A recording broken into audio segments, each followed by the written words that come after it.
Hai kawan-kawanku dimanapun Anda berada. Jumpa lagi dengan HS Indo News. Oke, di video kali ini kita akan membahas berita yang cukup mantap. Di mana, mungkin kebanyakan dari kita banyak yang tidak tahu bagaimana perkembangan ekonomi negara kita pada saat ini. Tapi sebelum kita bahas, mohon dukungannya untuk like dan subscribe agar channel ini dapat berkembang dan memberikan berita-berita lainnya tentang Indonesia.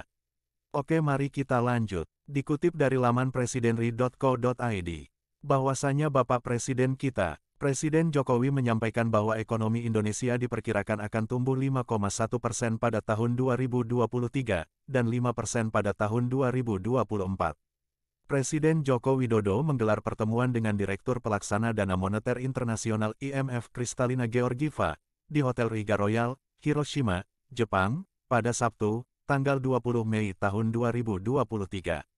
Dalam pertemuan tersebut, Direktur Pelaksana IMF menilai kondisi ekonomi Indonesia cukup baik dan stabil di tengah situasi perekonomian dunia yang sedang dihadapkan dengan banyak ketidakpastian.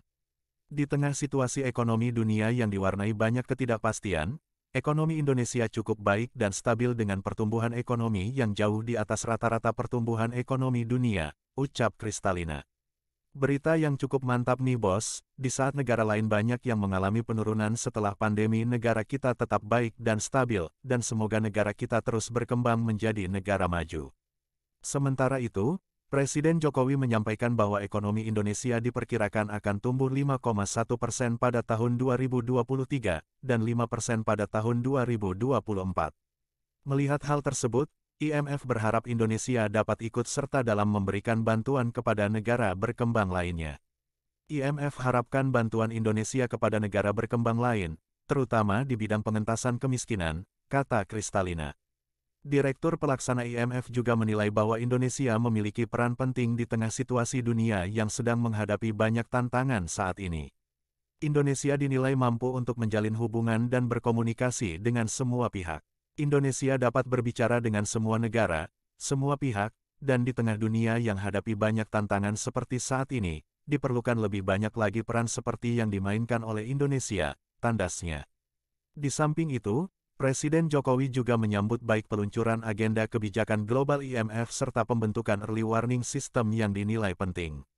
Dalam pertemuan tersebut, Direktur Pelaksana IMF juga memberikan apresiasi atas keberhasilan Indonesia dalam menjalankan presidensi G20 pada tahun 2022 serta keberhasilan atas penyelenggaraan KTT ke-42 ASEAN tahun ini.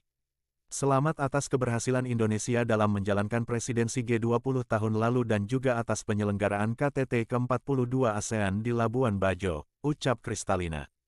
Turut mendampingi Presiden dalam pertemuan kali ini adalah Menteri Koordinator Bidang Kemaritiman dan Investasi Luhut Binsar Panjaitan, Menteri Koordinator Bidang Perekonomian Airlangga Hartarto, dan Menteri Luar Negeri Retno Marsudi.